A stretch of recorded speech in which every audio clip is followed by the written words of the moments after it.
In 1983, a Soviet space mission takes a dark turn when its only returning astronaut carries back more than just memories.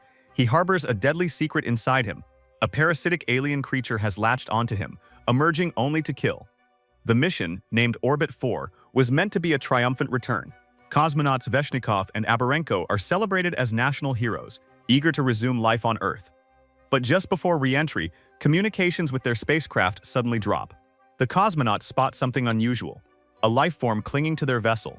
Later, the spacecraft crash lands in the Kazakh steppes. A local rushes to the wreckage and discovers a gruesome scene. One pilot is dead with his skull crushed, and the other is barely alive, caught in the throes of something unexplainable. Meanwhile, in Moscow, neurophysiologist Tatiana finds herself on the verge of dismissal. Her experimental procedure almost killed a teenage patient. During her disciplinary hearing, she refuses to admit wrongdoing, despite facing possible legal action. Unexpectedly, a high-ranking KGB officer, Colonel Semiradov, offers her a way out. He reveals that one cosmonaut from Orbit 4 survived, but has no memory of what happened. If Tatiana agrees to assist in evaluating him, all charges against her will be dropped. She accepts and is transported to a covert military research facility. There, she observes the lead physician, Dr. Regal, unsuccessfully trying to hypnotize Sveshnikov. Suspicious of the diagnosis, Tatiana begins her own subtle assessments. She finds that while Sveshnikov shows signs of psychological distress and dulled physical sensations, he doesn't appear delusional. She suspects that his behavior is a natural response to the intense confinement he's enduring, and asks to return to Moscow. Semiradov agrees, but insists she stay one more night due to transport delays. That evening, after taking a sedative and trying to sleep, she goes for a run around the base. She's confronted by a threatening inmate, only to be saved by another prisoner who warns her to be careful. Back in her room, the colonel unexpectedly invites her to witness something important, an event scheduled for midnight.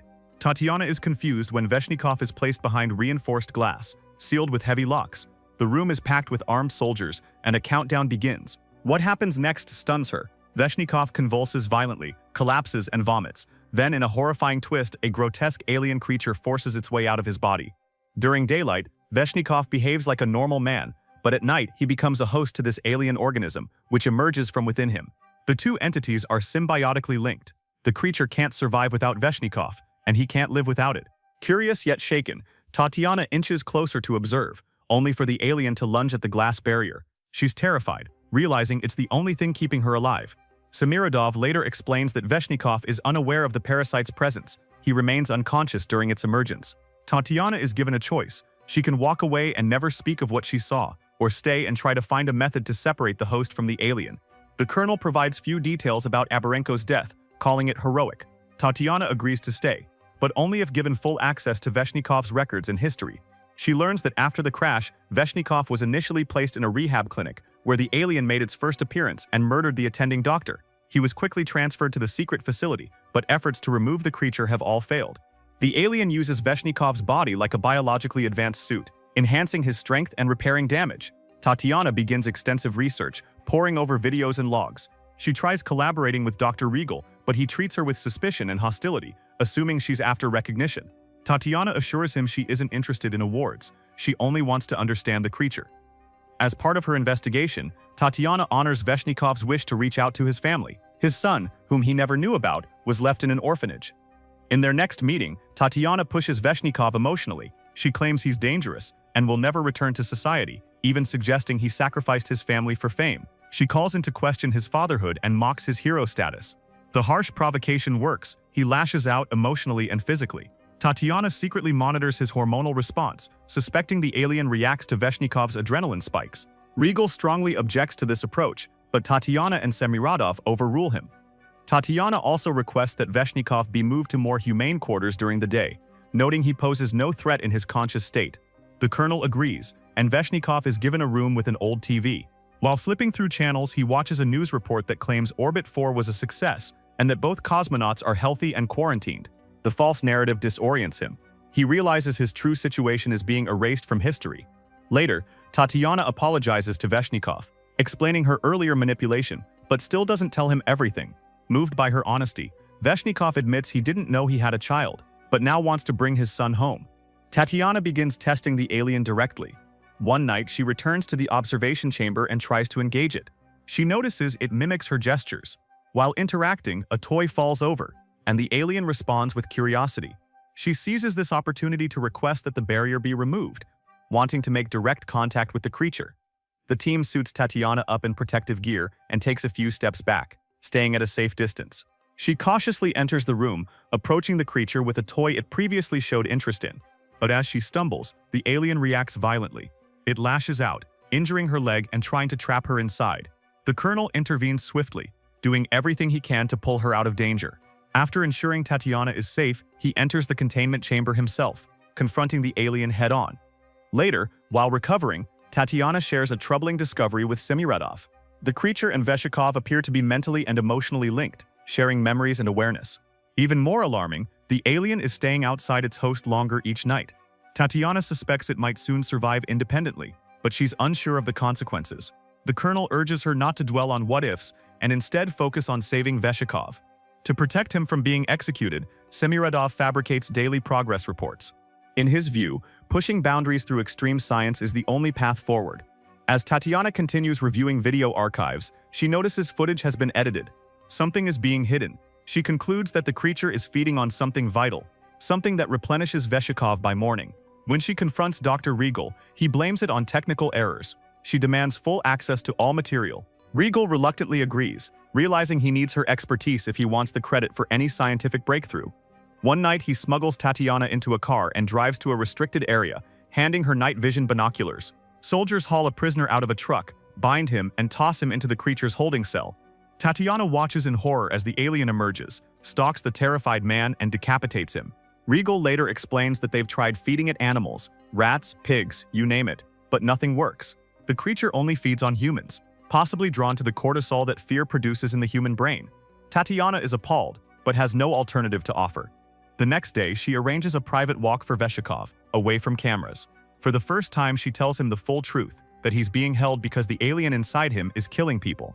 Stunned, Veshikov asks her to meet again that night to work out a plan. Later that evening, Veshikov fakes taking a sedative and tricks a nurse into drinking tea laced with the sleeping agent. He disables surveillance and escapes his room, meeting up with Tatiana. Together, they sneak into a sealed section of the facility where the second cosmonaut is being kept alive. There, Veshikov confesses. He's been aware of the creature all along. He feels it, sees what it sees, and remembers what it does. But he's kept it a secret, knowing the military would never let him go. The public has been told both astronauts are healthy and undergoing routine quarantine. Veshikov pleads for 2 more weeks of freedom and asks Tatiana to keep quiet. But to her, it's unforgivable. He's knowingly letting people die. She sees him as no better than the alien, and storms off. On her way back, Tatiana is stopped by guards. When she finally speaks with the Colonel again, he reveals that his main goal is not to save Veshikov, but to extract the alien and use it as a weapon. He admits that the creature is being fed prisoners on death row, men guilty of unthinkable crimes. He apologizes for not telling her sooner, but insists she's the only one who can find a solution. With nothing left hidden between them, they agree to continue working together.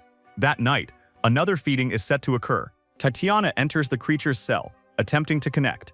Singing a song Veshikov loves, she calms the alien, and it doesn't attack. But when the prisoner tries to run, the alien kills him without hesitation. Dr. Regal observes that the creature is evolving. It can now hear and respond to sound. Tatiana and Semiradov realize the link between Veshikov and the creature is far stronger than they assumed. The Colonel offers unlimited resources and promises to take the fall if the truth ever leaks. Tatiana agrees to continue, though she now understands they have very different end goals. She wants to save Veshikov, while the Colonel wants to train him to control the creature for military use. Through extensive research, Tatiana finally uncovers a key fact. Veshikov had a hormonal imbalance due to early-stage cancer, which reduced his cortisol levels. That's likely why the alien chose him. It could coexist with a host whose brain didn't flood with fear hormones. This insight gives Tatiana a breakthrough idea. She might be able to recreate the imbalance to separate the alien from Veshikov temporarily. She proposes a joint escape to Regal, who's initially hesitant but ultimately agrees. Tatiana incapacitates a soldier with an injection and rushes to Veshikov, telling him her plan. If she induces a temporary hormone shift, the alien will be forced to leave his body, and during that short window, they can escape and get medical help. But Veshikov refuses. He fears what the creature might do once free, and doesn't want to risk more lives. Tatiana embraces him, revealing her feelings. She loves him and won't give up. Trusting her, he agrees. Regal helps them flee, but decides to stay behind. Instead, he reports the escape to higher authorities, hoping to protect himself. Semiradov finds out and kills Regal for betraying their mission. He sends out orders. Veshikov must be captured alive, but Tatiana can be killed on sight. Soon after, armed troops find the fleeing couple. Gunfire erupts, and Tatiana is wounded. Desperate to protect her, Veshikov injects himself with the hormone suppressant. The alien bursts out of him and annihilates the soldiers. Tatiana gets them into a car and drives through barriers and gunfire. Semiradov wounds the creature during a pursuit, but Veshikov's condition is worsening. He's fading fast. Tatiana realizes the bond between him and the alien is too strong. They can't survive without each other. She stops and surrenders. The colonel catches up but refuses her offer to work together again. Instead, he hurts her, provoking Veshikov. Furious, the astronaut orders the alien to attack, and it wipes out all threats, including the colonel. Once the danger is over, the alien retreats back into Veshikov's body and heals him. But Veshikov has already made up his mind. There's only one way to end the nightmare. He uses the colonel's gun to take his own life, killing the creature in the process. Sometime later, Tatiana finds the orphanage where Veshikov's son now lives. In honor of the man she loved and lost, she arrives with a single purpose: to give the boy a new home.